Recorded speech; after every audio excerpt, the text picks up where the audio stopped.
No introduction this evening. No smiles. We just need to get right into it and make sure that we're good and we're broadcasting so that I can get into this. Hopefully, you have been checking out the conduit. If you haven't, do subscribe. At the conduit is where you can make sure that you never miss when we go live. There we go. Looking good. But the reason why I cover city council, Central Kitsap School District board meetings is many of us miss what's going on. And tonight, very frustrating. So let's get into this. And I just got done speaking about this the other day. This is from this evening, and this is a parent that is in the upper right-hand corner who is going to speak in regards to what's happening with his son.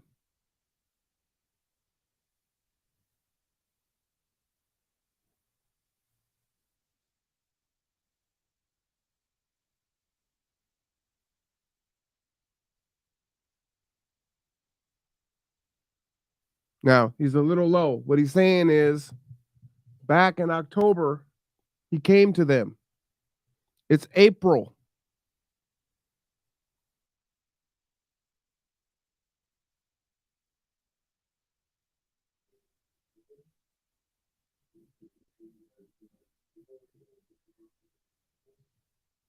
So he reached out, had conversations,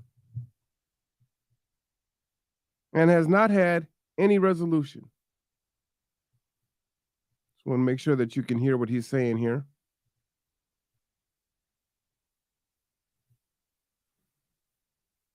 Yeah, he's really low. Let's see if I can increase this here a little bit.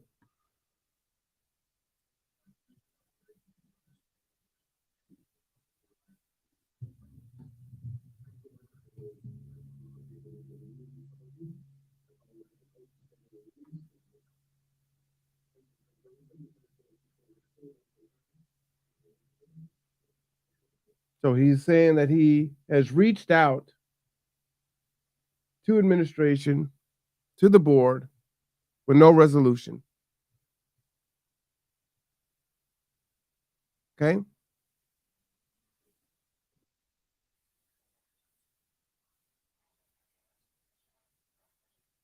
He's saying that they promised that there would be changes, that he was promised that there would be changes at the school.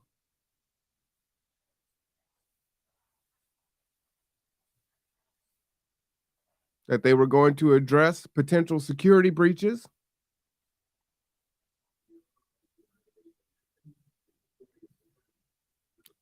And that after whatever they were going to put into place, then that would be articulated back out to the family.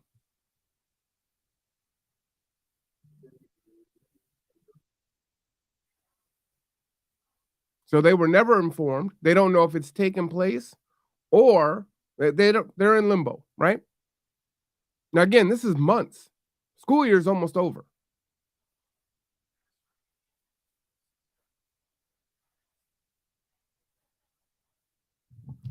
So what he's saying is that one of the resolutions was that the kids were gonna be issued badges, right? So no one, just anyone can walk into the school, which makes sense.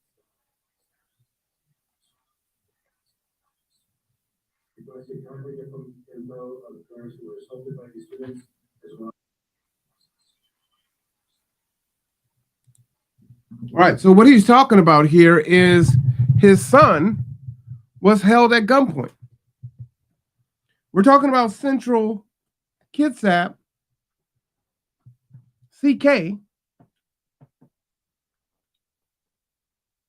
This isn't California, Philadelphia, DC, Chicago, Baltimore. This is Silverdale, Washington.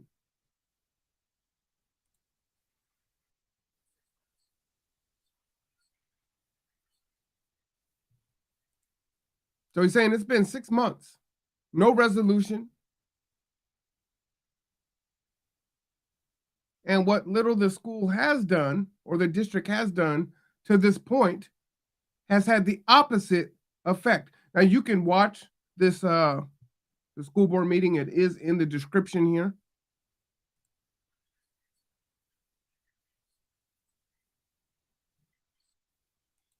So what's happened now is his son, who's at the school, has been labeled a rat, a snitch, which, as you know, is dangerous.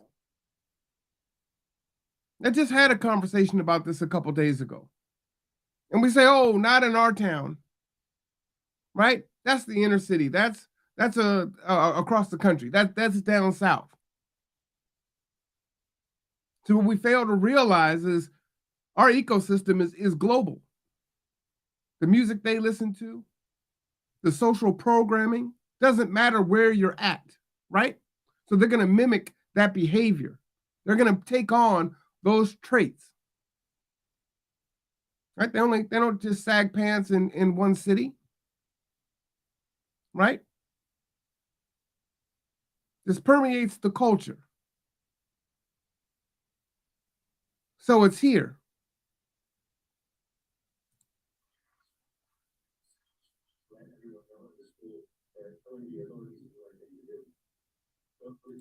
So what he's saying is, hey, look, got to go to the authorities. It's the right thing to do, right? That's what we tell our folks that we need to do, right? We need to change the situation.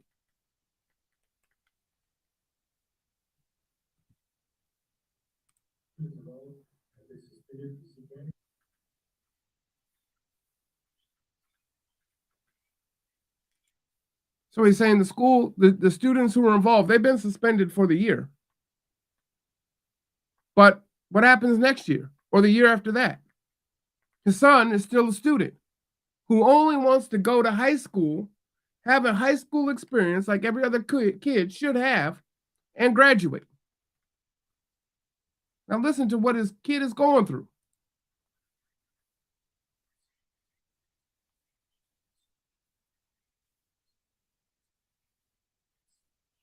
So he's saying his son is traumatized. He's been diagnosed with PTSD. He is feeling unsupported. It's been 6 months, no resolution.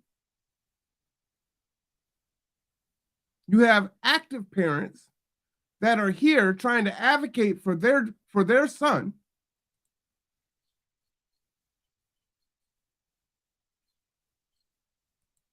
Oh, he's also having nightmares. Now, what type of child or what type of kid would they need to be in order for there to be resolution?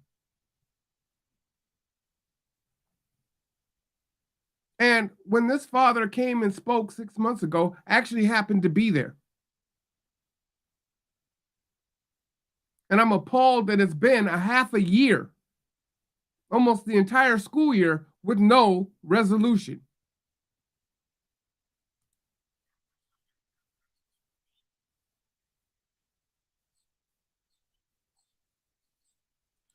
So what he's saying is, well, look, the kids are suspended, but his son is being threatened over social media through veiled threats,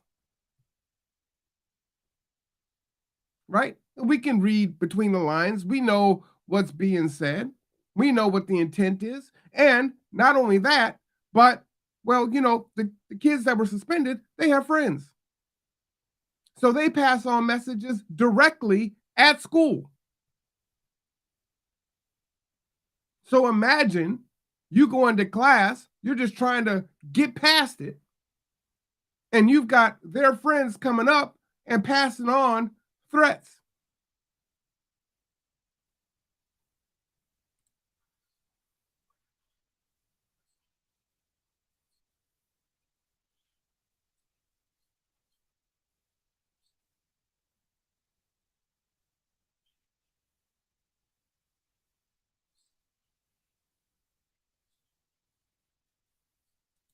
Now he's saying, look, we're willing to help. You have a father who is pleading for help for his son. Pleading for help.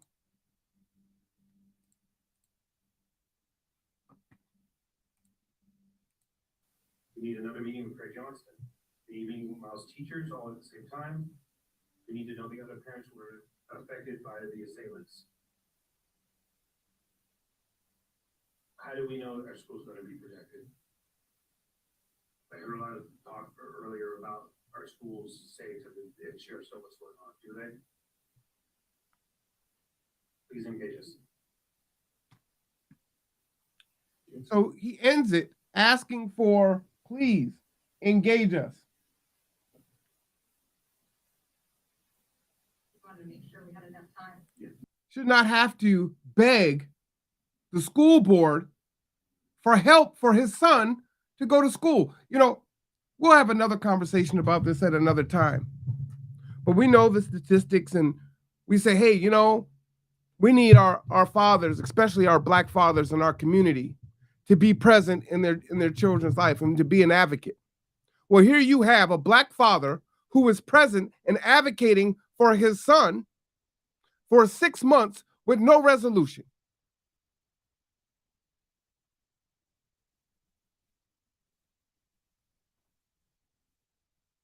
Now, what I want to show you before I play, I believe this is the mother who comes up to speak also, is a snippet of what I was covering the other day. So if you're watching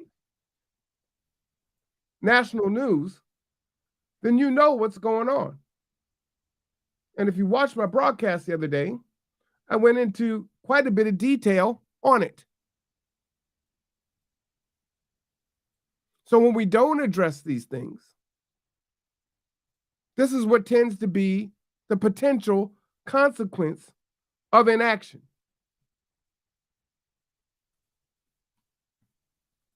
And I'm not sure how, if you're not in this school district and you have children here, that you're not fired up about this.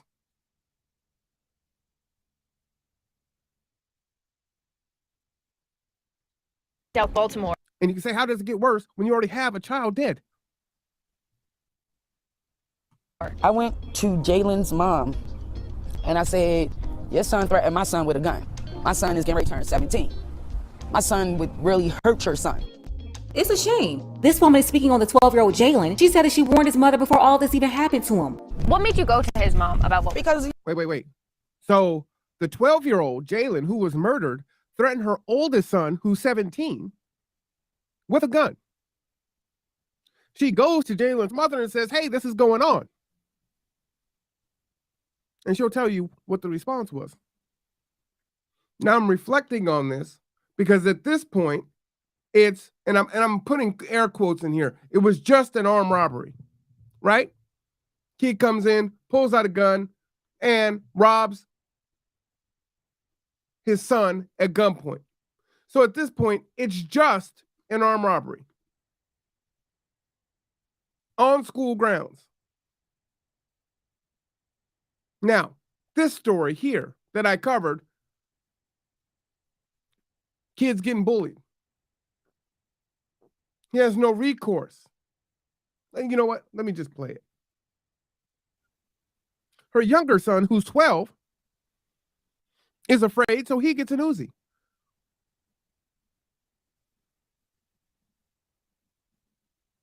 Why is this even a thing? And why have we allowed this to happen? Why have we allowed this to happen? And the excuses and the reasons, they don't help. Poverty, racism, whatever you want to put it on. These are things we know. It's a saying, when you know better, you do better. Clearly, we do not. you know, these kids knocked my son out. But things did not get better. They only escalated. One day, Hawkins says she got a call from her daughter who said Khalil had a gun at school. I walked in there by myself and grabbed my son out of their school with an Uzi in his backpack. Your son had a gun in his? Yes, he went up to Douglas to shoot up like those kids. He was not playing. So he takes a Uzi to school. Now, thank God she was able to go up to the school, get the gun from her son. But that could have been an active shooter situation, right? And very likely, other kids would have got hurt. They had nothing to do with what was going on. Not that the ones that were bullying deserved to die. But teachers, other school employees, they probably would have got it too. Why? Because the child felt like, they don't give a damn about me. Y'all watching the stuff happen in the hall, in the classroom, and you don't do anything. I'm not protected anywhere.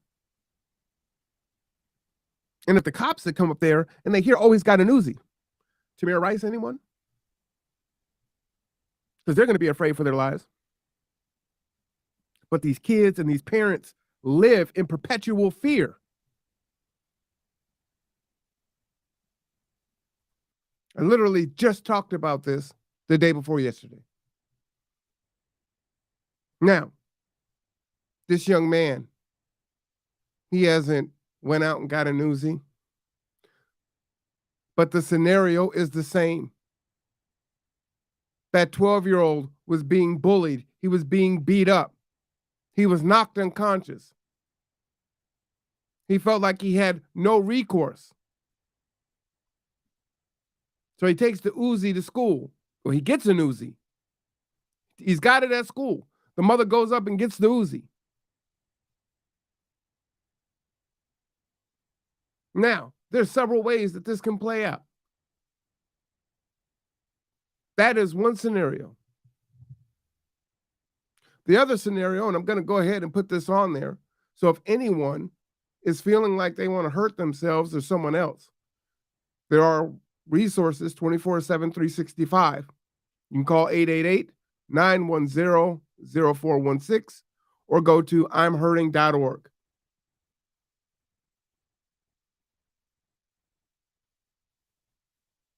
If this young black boy kills himself, will we be satisfied?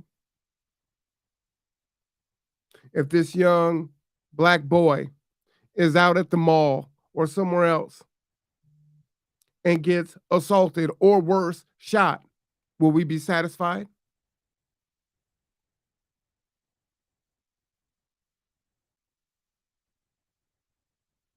Inaction is what we have here. If you want to make public comment, you can do that at CK School District. The public consent form is there for you. It is also in the description. I implore you to do so. I implore you to do so. And I also implore you to listen to the entire school board meeting, because apparently there was a coach who didn't have their contract renewed, and there were many parents, the ones who spoke, appear to be white passing, and they talked about how this was a great coach and they were able to get his job back. But not only were they able to get his job back, but they came to the school board to continue to let the board have it. And what they did was wrong. So this resolution was swift, quick, fast, in a hurry. But for 6 months, can you imagine? The damage that is compounding like interest on a daily basis because there's no resolution for the son, for the parents. Unacceptable. Superintendent Dr. Aaron Prince, phone number 360-662-1615. In the description are all the contact information for the school board. Knocked him out and robbed him. All because he doesn't want to be in the gang. Her son. Like those kids, he was not playing. They knocked him out and robbed him. Knocked him out. They didn't beat him up. They knocked him unconscious. Because he didn't want to be in the gang. I just want to go to school. I'm 12. I'm probably into Pokemon. I'm 12.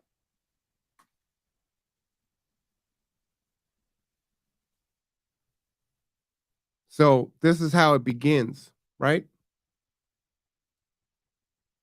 So whether it's Baltimore or Chicago or Silverdale, there was an armed robbery on school grounds. And in 6 months, the parents have had no resolution. There's been no recompense. That family, the son can't even begin to heal.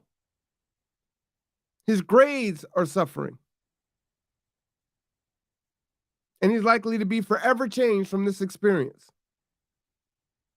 And tomorrow, I guess, is Empathy Day.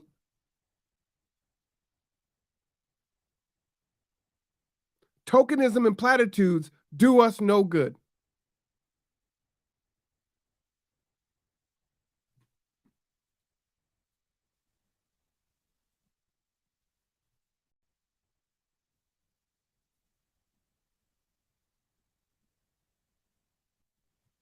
Oh, because he doesn't want to be in a gang. Her son refusing to tell her where the gun came from. She turned it over to Baltimore police and moved her son to Hagerstown. But before uprooting the family, Hawkins says she tried to meet with several parents of kids who were having problems. Out of these 16, 7 of them are gone now. This is why I'm doing what I'm doing now. It's a crisis. I don't know how else to look at it. But not much was done. Hawkins describing a lack of interest from some parents in their kids' lives. This is getting crazy, and I'm recognizing that the parents care more about going out to clubs, partying. And shout out. Wow. So I'm going to call out our parents here in this county. Do you have a kid in CK School District? I do. She's at the junior high now, and she's a legacy. So she's very likely to go to CK High School. But what is she going into? I'm calling on the programs that serve our Black children, whether or not he's in your program or not. Kitsap Black Student Union, our GEMS, our GENTS, Living Life Leadership. Anyone who serves our children needs to be advocating for this young man and his family. And I don't know what that looks like. You're the experts on it. I can't imagine how lonely and isolating it must feel for that father to feel like, man, I ain't got no support. I'm not getting any support from the school. I'm not getting any support from the board. And at this point, doesn't look like he's getting any support from the community.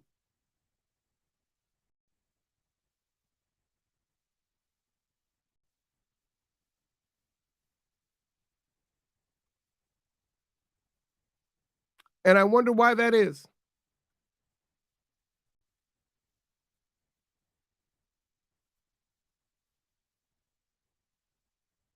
I wonder why that is. Let's get into a little bit more of this.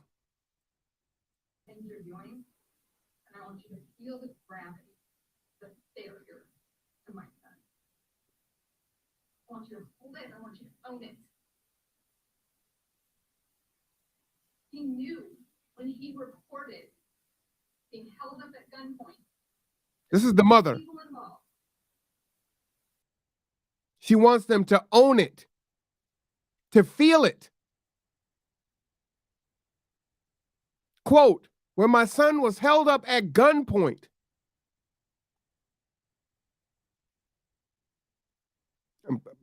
maybe guess it's not a big deal, right? It's not your kid. However, had that ended in gunfire and your child who just happened to be in that vicinity gets shot,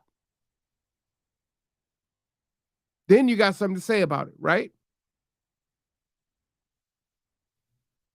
Then you're pissed off. Now you want some action. And if anyone on that damn school board has children, I'm sure they would feel the same way.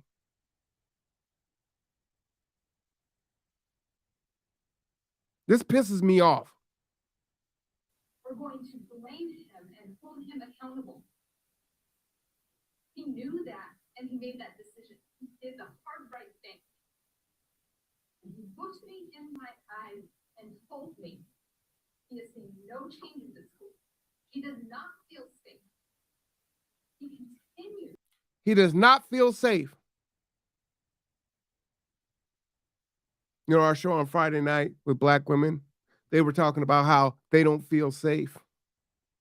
Show I did earlier, the question was asked to me, do I feel safe? You have a child, doesn't feel safe, in high school, just trying to go to school. This wasn't in the street. This wasn't in the club. This wasn't wrong place, wrong time. This wasn't, he was doing something he shouldn't have been doing. He was at school.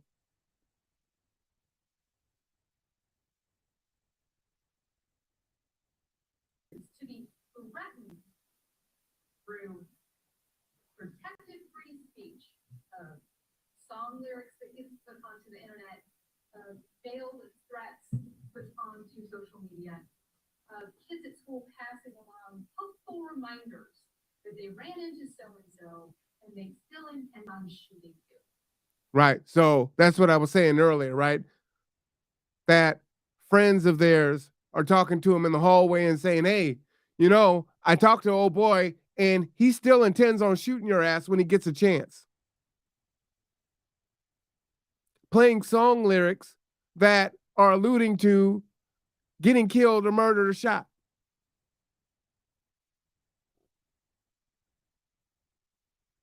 This is being reported and nothing is happening.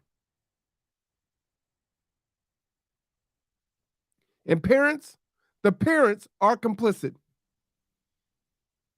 The conversation that I talked about the other day is in the description. You should play it. Because one of the ways that we can fix this quick, fast, and in a hurry is if your kid does something, you take on the same charges. I bet that behavior would tighten up real quick, wouldn't it? You don't want to be responsible for your kids' actions? Then raise them. But that would fix it, wouldn't it?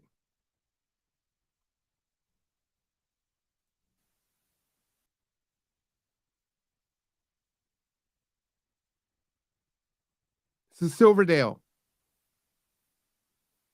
He has experiences, trauma, consistently reliving this over and over. Our country, we offer you thoughts and prayers. How can we not fix these problems? How can we not address the bullying? How can we continue to create situations where my kid can't even feel comfortable learning? Nothing. Nothing. She said it all right there. So many times, our Black children, especially our Black boys. But it doesn't matter who you are. White brothers and sisters also get murdered, and it's thoughts and prayers. She's absolutely 100% correct. It's thoughts and prayers. And if something happens, what is the board going to do? What's the superintendent going to do? Thoughts and prayers. You have my sincerest condolences. And I'm sure they'll be sincere as hell. And there'll be condolences, but that's all they will be.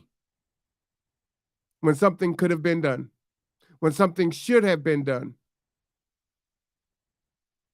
The damage is continuing. And all it is thoughts and prayers.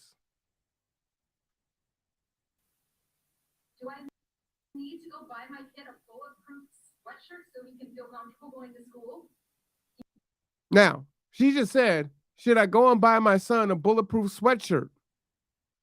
What the 12-year-old boy did in Baltimore is he went and he got a Uzi. Because eventually, people get tired of being bullied. And when there's no place to go, when there's no support, when it's clear that no one gives a damn about you. And while my parents love me, and they're advocating for me, they can't get any resolution or any help or assistance for me. What do? I could take my own life, I could strike back, or I could just continue to take it. 3 options. Does he have another? And none of them are good. But we're okay as long as none of his choices affect us or the ones that we care about. Right? If he takes himself out, oh, it's a tragedy. If he continues to have PTSD and trauma into his adulthood, it's all good. But should he say, I've had enough? Should they come and retaliate and stray bullets and everything else ensues? Now that affects you.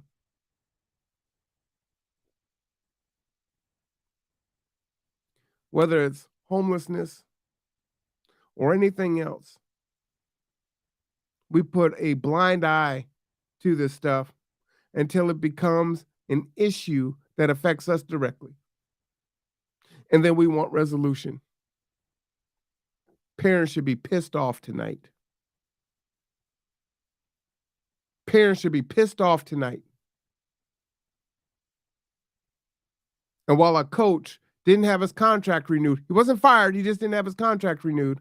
Those parents fought like hell to get him reinstated into his position. I don't hear any of that for a child who was robbed at gunpoint in school.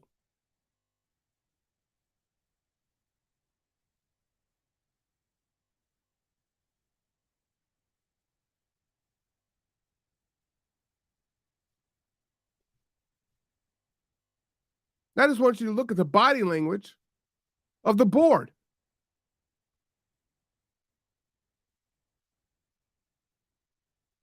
The one in the yellow here on the end just looks bored. Like, come on, get over with your 3 minutes. It's late. I want to go home. This is offensive as hell. He doesn't feel comfortable joining other groups. He's silenced. He's silenced. He's marginalized. So, you received a gift. Your policies and practices and procedures and safety measures were tested. Nobody was physically harmed. Emotionally, my kid is destroyed, continues to be destroyed.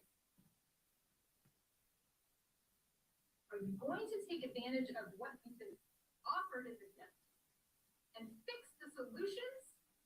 Or are you going to wait until it gets worse the next time and offer people thoughts and prayers? Thank you.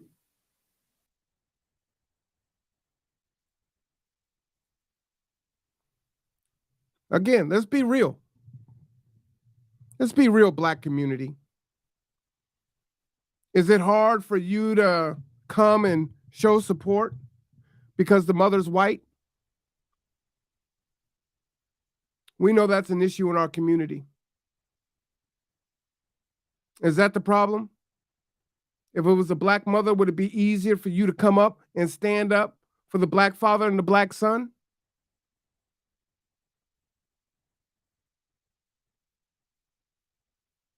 BIPOC community, the indigenous and people of color, I need you to be up at arms just as much as those parents were, just as much as you want us to be for your issues.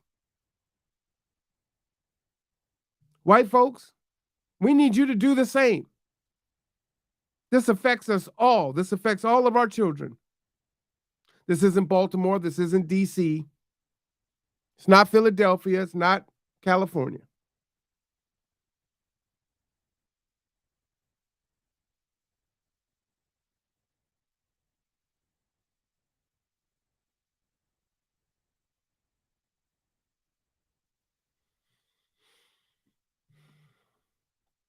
Again, Central Kitsap School District Public Comment Forum is there for you to access. Superintendent Dr. Aaron Prince, 360-662-1615. And again, if you need help, 888-910-0416 or go to imhurting.org. 24/7 chat line is open for you, your friends, and your family.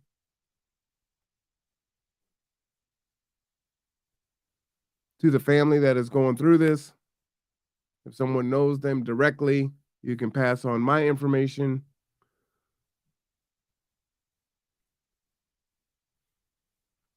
We need to follow up on this.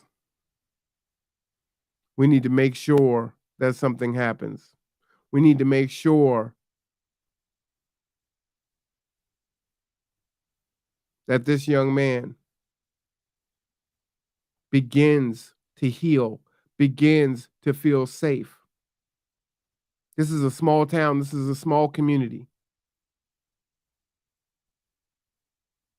We need the adults in the other children's lives to step up and be responsible.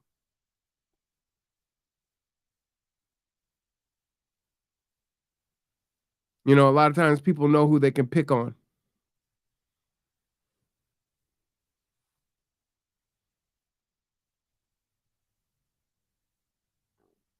But one day you might pick on the wrong one.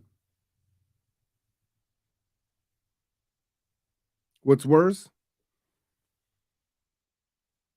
It's already been an armed robbery, right? There's already a gun involved.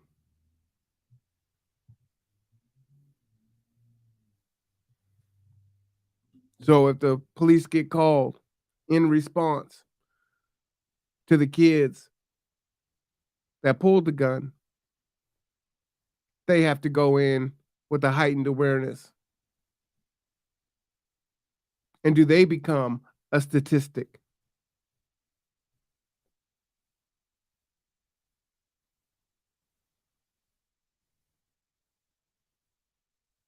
Whatever the societal issues are, whatever the systemic issues are, yes, I acknowledge all those things are true. But at the same time, there is an accountability and there is work that we have to do as a community.